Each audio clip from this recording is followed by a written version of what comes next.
Hey everyone, Rob B here with Rob D, and you are listening to the Property Podcast. Now, property prices, we talk about them all the time, but in this episode, we want to get into what is really happening with property prices, and the knowledge that we're going to give you today will put you ahead of everybody else.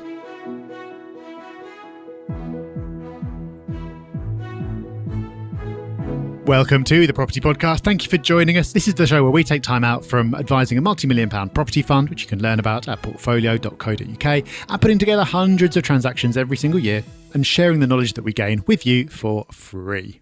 In this episode, we're going to help you look at property prices in a completely different way. It's going to give you a level of insight that most other people just do not have. So make sure you stick around. Now, on the Property Podcast, we like to keep you ahead of the curve. And we like to let you know what trends we're seeing through our direct experiences. And you know what? It's so satisfying when we see those trends that we've talked about start to be published in data or in the news. And in this week's news story, Rob D, I'm pleased to report that a trend that you spotted a few weeks ago that you talked about on this very podcast has now been reported. And this news story is in Letting Agent today, and the headline reads, "Rental affordability improving at last," says Foxtons. Foxtons is probably the biggest estate agent, letting agent in London. If it's not the biggest, it's one of them. And they have reported that, Rob, affordability for people looking to rent in London has started to get a little easier. And you talked about that only a few weeks ago. Yeah, so this is specifically data for London showing that supply and demand are coming back into alignment. So the amount of rental listings has gone up and the amount of new registrations from renters has declined. Neither of those dramatically, but it's had the effect of taking this massive discrepancy in supply and demand and moderating it somewhat. And so the inevitable consequence of that is that the pace of rental growth is going to be less dramatic than it has been over the last, 18 months or so. That is, of course, just talking about London, and across the country as a whole, rents are very much still on the up, and there is a huge imbalance between supply and demand. That's something we talk about in our latest YouTube video. It's called Why the Rental Market is in Turmoil. And in that video, I take you through some really interesting Zoopla data, which explains what's happening now and what's likely to happen in the rental market next. So you can find that on our YouTube channel, just search Property Hub, and we'll link it in the show notes as well. A very exciting update now on our crowdfunding campaign because we have gone public. We are live. So to everyone who got on the pre-register list and has got involved, thank you. We smashed our target. It's absolutely amazing. And we are now public and live for 1 week only. That's it. We are going to close it next Thursday. We are so happy with what we've done, but we just wanted to let the last people who wanted to come in have a chance to join us on this incredible journey, so you have that chance. Now, if you're on our mailing list, you already will have it in your inbox today. If, though, you're not, do not fear.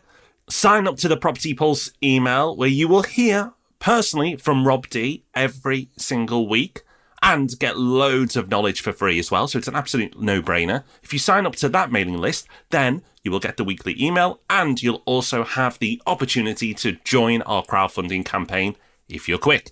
So go to propertyhub.net/pulse. But if you already sign up to Property Pulse, you will already have that email in your inbox. Remember, we are closing it next Thursday. That's it. We are done. Lots of you missed out last time. So if you're keen to get involved, check that email, look at the details, and hopefully we welcome you as a shareholder to our business and come on this incredible journey with us. Super exciting. And what's also exciting, this happened a couple of weeks ago, but we haven't had a chance to mention it on the podcast because of recording times. My book, The Price of Money, became a Sunday Times bestseller. Yep, it entered the charts at number 6, which is an absolutely unbelievable result. And just wanted to say thank you to everybody who supported the book. I know loads of people listening bought it. I know lots of people listening bought second copies for friends and family members. And just the support from the Property Hub community has been unbelievable. You're not supposed to be able to have a Sunday Times bestseller without being on the BBC breakfast sofa or having a massive publicity campaign behind it. The fact that this happened just because of you is phenomenal. So just wanted to say thank you so much. Congratulations, Rob. I think it's a massive win for you, but also it's a win for the community because, like you said, the book became a bestseller because of our incredible community. So well done, everyone. Rob, you absolutely deserved it, but powered by our wonderful community. It's so cool to see that happening. If you look at headline property prices over the last few years, it looks like they had a gigantic boom. And now it looks like prices are pretty much steady. But if you take those same prices and look at it a slightly different way, it tells you a very different story about what's been happening in the property market. And that's important because it might give you a more accurate idea of what's going to happen next. We'll come to lots of data from the last few years and tell you what we believe this tells us about the future of the market. But what do I mean by looking at prices in a different way? Well, I'm talking about looking at prices in real terms. So, Rob, a good place to start is probably by just explaining what real terms means, because it's one of those words that gets thrown around all the time, but no one ever stops to explain to you what it is. It's actually quite simple, you'd be pleased to hear. In real terms just means taking off inflation or subtracting inflation. So if you hear that property prices in real terms have grown 4%, but the market is reporting that prices have gone up 6%, well, that's because there's 2% inflation involved. So if there's 2% inflation, property prices are going up 6%, then in real terms, property prices have only gone up 4%. And this doesn't just apply to property, this applies to everything. So when you hear in real terms, it just means taking inflation out the equation, away from the numbers that you are looking at. So that's great, but why does this matter? Why are we talking about it? Well, it's really important because when you look at how inflation impacts the data that we look at, it doesn't just make a small difference, it makes a huge difference. It tells us how property is really performing. So when you see the numbers, sometimes they're skewed. So to give you an example of how this works, the fastest property has ever doubled was in the early 70s, when property prices doubled in just 3 years. Crazy, right? Absolutely crazy. But why was this? Why did that happen? Well, we had huge amounts of inflation in the early 70s. And that was the major reason, that was the driving force behind that rise, that doubling in price over that short period of time. But when you take that inflation away from the equation, yes, property prices went up, but nowhere near as aggressively.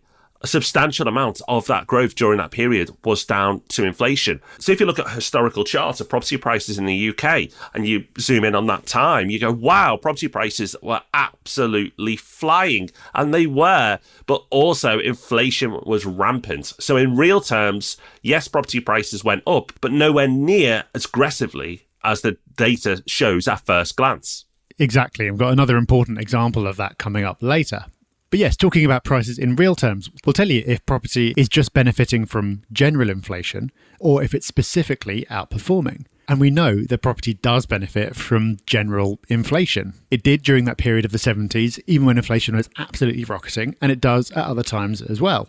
And that's because ultimately what gives property its value is the income stream that you can get from it, which is rents. And because inflation lifts wages, people can pay more, so it lifts rents, and that therefore increases the value of the property. And the same is true for owner-occupiers. Because of that relationship, over hundreds of years, property has outperformed inflation by on average 1% per year. But of course, that is just an average. There are loads of other factors at work as well, like interest rates and general sentiment of the market, which is really important. And that means that property prices, of course, don't just outperform inflation by 1% every single year. That's the long-term average, but over shorter periods of time, you can get massive variation from that. So we know that property benefits from inflation in general.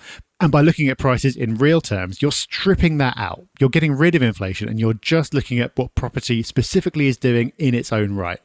And Rob, when you do that, you can get some pretty interesting insights. Yeah, let's get into the numbers. So the last property boom, the boom that we can all agree on, was leading up to 08. So 2004 to 2007, those 3 years, that was like the juicy years. It was booming before then. And 2008, obviously, well, we know what happened there. But in that period of time, 04 to 07, we witnessed growth of 26% over that period of time. That's a boom, right? 26% in just 3 years.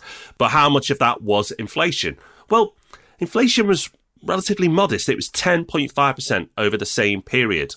So, in real terms, property grew by more than 15% during that period of time. So it absolutely was outperforming inflation, and it absolutely was a boom. And that's why we had a bust, because not only did you have that period of time, but the years leading up to it as well. But what about the last few years? Some people say that we've had a boom from 2020 to 2023, the same period of time, a 3-year window. So 26% growth again. Aha! Well, they might be right then, because the growth amount is exactly the same. But what about inflation? Well, inflation was 25.6%. So in real terms, growth of 0.4% over the 3 years. Not each year, that's the total. So property did not boom. Property went up in value, but because of inflation going up at pretty much exactly the same rate, property didn't boom. So in itself, that sounds really interesting, right? Around a dinner table or in a pub, you can tell people those interesting stats. But while it's interesting, what does it actually mean? What can we take from this? One is that if you didn't have a boom, you don't necessarily need to have a bust. So look back at that 2004 to 2007 period. Property prices were running well ahead of inflation. And it got to a point where you'd probably describe it as a bubble. And a bubble is basically where prices go up just because people believe they're going to keep on going up. So people are buying into property because it's like, well, prices are going up. It's just going to keep on going. Either I'm going to miss out or I just want a piece of this. And as we know, that pace of growth was far above the historical average. So at some point, it has to come down again. And it did. Over those 3 years, property outpaced inflation by 15%, and property prices then came down by about 15%. Over the last few years, when you look in real terms, you'll see that didn't actually happen. All that happened was that property prices held their value. Property prices went up, but so did food prices, car prices, prices of just about everything. So, of course, this isn't to say that property prices are never going to fall, but it doesn't tell you that there's a bubble that has to burst. The other implication is you can have a period of time where property prices are growing more slowly than inflation, and you wouldn't necessarily notice. So imagine property prices are just going up very slightly, or maybe even staying static. But if inflation is much more than that, then in real terms, property prices are actually falling. And that means that people's concerns about affordability, runaway prices, and everything else are actually quietly being corrected, even though you can't see it. And Rob, I said imagine, but actually that's kind of happening right now. It is. And it depends on what data you look at. So you could say property prices are falling slightly or they're stable. But it doesn't really matter. We don't need to debate. Slight fall or stable doesn't really change much. But what does change things is when you consider inflation. Because inflation is 10% plus at the moment. You know, it's in double-digit territory. So even if property prices are flat at zero, in real terms right now, property prices are falling. So the consequence of that is that property is actually becoming more affordable. It's happening in stealth mode because people don't talk about this. People don't talk about inflation. But in stealth mode, property prices are becoming more affordable. Now, does that mean, oh no, you got to get out of property? No, far from it. Absolutely not. There are benefits to inflation, which we'll remind you of again at the end. But what it does mean is property is going to become more affordable. So the debate over a property crash, will it come? You've got people who keep saying it's coming, it's coming. I'm saving those comments. Trust me, they're going to bring me so much joy in about 12 months' time when it doesn't happen. Because you've got the last few years when people said there was a boom, there wasn't, in real terms, just matching inflation. You've got property prices falling in real terms right now, so property becoming more affordable again. To have a crash, you need something to happen before, and that's called a boom. And we have not had a property boom. We have not had a property boom since 2007. That was the last time we had a boom. That was the end of the last boom. We've not had one since. So I'm not saying this is a good thing, but then you can suggest that a boom will come at some point in the future, and then obviously the inevitable crash afterwards. But for me, to have a crash, you need a boom. You need excessive behaviours going up for excessive behaviours going down. And at the moment, that hasn't happened. You might not know it, but in the background to this podcast, we run a business called Property Hub Invest that helps investors build portfolios. We use relationships that we have with some of the UK's best developers to secure properties at a discount and make the whole process super hands-off. So if you want to invest in high-quality properties for the long term and not take up any of your time doing it, then you can check out Property Hub Invest at propertyhub.net/invest. So why don't we talk about this more often? Why doesn't everyone talk about all asset prices in real terms? And remember, it's not just property that's been affected by inflation. All assets are affected by inflation. Well, first of all, it's harder to understand. It's easier for most people just to understand prices. This is more expensive, or this is cheaper. This has gone up in value, or it's fallen in value. Then when you add another layer inflation, it becomes slightly more complex. Even though the maths behind it is actually quite simple, you just have to explain it to everyone because, unfortunately, like many other things, you don't get taught this stuff at school. And the other reason is inflation's always changing and the data's always lagging for these things. So you don't have the number today. This asset is worth this today because of inflation, because you're always looking back for the latest data, but the latest data is a few months old. So that's probably why that we don't talk about inflation. And I say we, but we talk about inflation quite a lot on this podcast. But I mean, just us as a society and the media and the financial commentators out there, it is harder for people to get their heads around. But you know what, Rob? Something that we've touched on, and I think let's end on a nice positive here for everyone, is people might have listened to this and gone, oh, great, inflation's making me poorer. And it is. That's just the brutal truth of it. Pretty much all your assets right now, without exception, property, gold, stocks, whatever else, are in real terms falling because of inflation. But here's the nice point. Here's the high. Property investors, or those with mortgages at least, are doing much better than everybody else who owns different types of assets. Because, yes, inflation erodes the value of goods and services, but it also erodes the value of debt. Yeah, this is the magic of the whole thing. You don't need property to race ahead of inflation all the time for it to do wonderful things for you. There'll be times when property is racing ahead of inflation, and that is a great period of time to own property. It's also a slightly dangerous time to own property because you know that at some point that's going to correct. Because over the long term, property always matches and just slightly outpaces inflation. And you might think, well, what's the point of that? Why own something that only just about beats inflation? Well, the answer is a few things, including the rental income. But in this case, as you've hinted, Rob, the answer is that inflation is always eroding your debt. We've had 25% inflation over the last 3 years. That means if you took out a mortgage 3 years ago, in real terms, the value of that debt has shrunk by 25%, even if you've never paid off a penny of it. And whatever property prices are doing, that's always happening. Inflation is always working for you to erode your debt. That's happening very obviously now when inflation is 10%, but it's also happening for all those years when inflation is only 2% and no one's talking about it or even noticing it. The only time it doesn't happen is when we have deflation. And because the government absolutely hates deflation, at that point they throw absolutely everything at it to make sure that it doesn't last for long.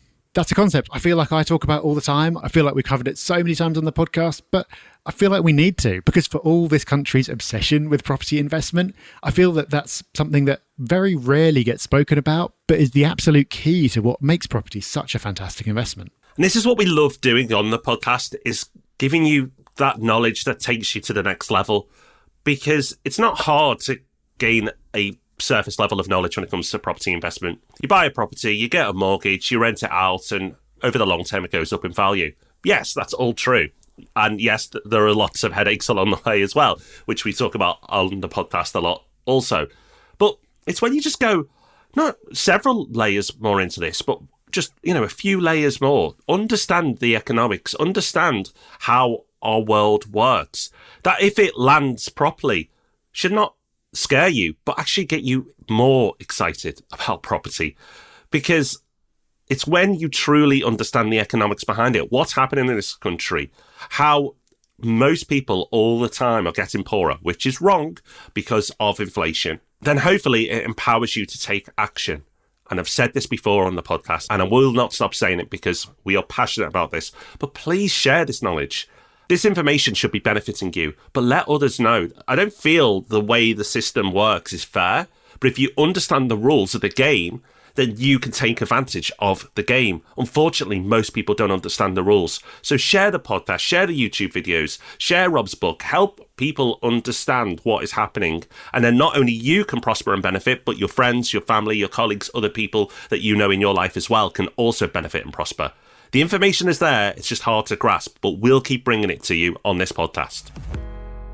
And we'll also keep bringing you Hub Extra, that little bit more before the end of the show, where we give you a little tool, resource, thought, something to take away with you. And this week we need to give a plug to a little company called Google. You know what, Rob? I do love helping out those tech startups. Tell us a bit more about this Google. Yeah, well, it's falling behind in the AI wars at the moment. It needs a bit of a hand, so let's see what we can do. And this came up this morning because our producer Dan has just been in Japan.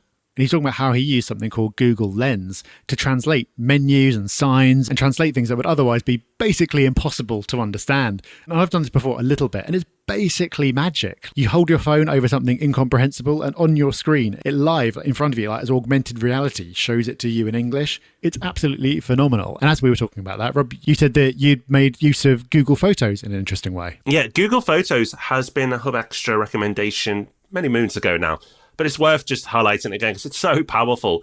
So Google Photos, it just stores your photos like other apps. Obviously, Google are quite good at that. I think I pay less than £2 a month to store all my photos. Lovely, fine. But where it's really powerful is the search within those photos. It's super powerful. So I was at Tesco's at the weekend. Just popped in, wasn't expecting to, but popped in for a few little bits. And with Tesco's, they have club cards. And if you don't have your club card, you end up paying more. I felt quite frustrated because the crisps I'd picked up were significantly cheaper if I had my club card with me, which I didn't. But I had my Google Photos app. And because I had my Google Photos app and I'd previously taken a photo of my club card QR code, I searched for the word Tesco in my app. Lo and behold, in the blink of an eye, my QR code was there, and I'm pleased to say, everybody, I got my crisps for a cheaper price. So you have a happy podcaster today. But you can do it for all sorts. It's absolutely incredible, the search within Google Photos. And I can only assume it uses a very similar, if not the same technology as it does for Google Lens. So well worth checking out. Listen, we all use Google anyway, so you may as well take advantage of it and use it to the best of its ability. And the ability it does best is obviously search. Yeah, it is absolutely brilliant. So a little encouragement to go and dive into features that have been there all along, but you might not know about. And as you might be able to tell, we do love tech tips. So if you've got something cool that you do that makes your life a bit easier, do let us know. We're on all the socials at Property Hub UK. But that's us done for this week. Thank you for listening. Don't forget our big news about crowdfunding that we mentioned earlier in the show. And of course, we'll see you back here next Thursday for another episode of the Property Podcast. Until then, have a great week. Bye-bye. Bye-bye.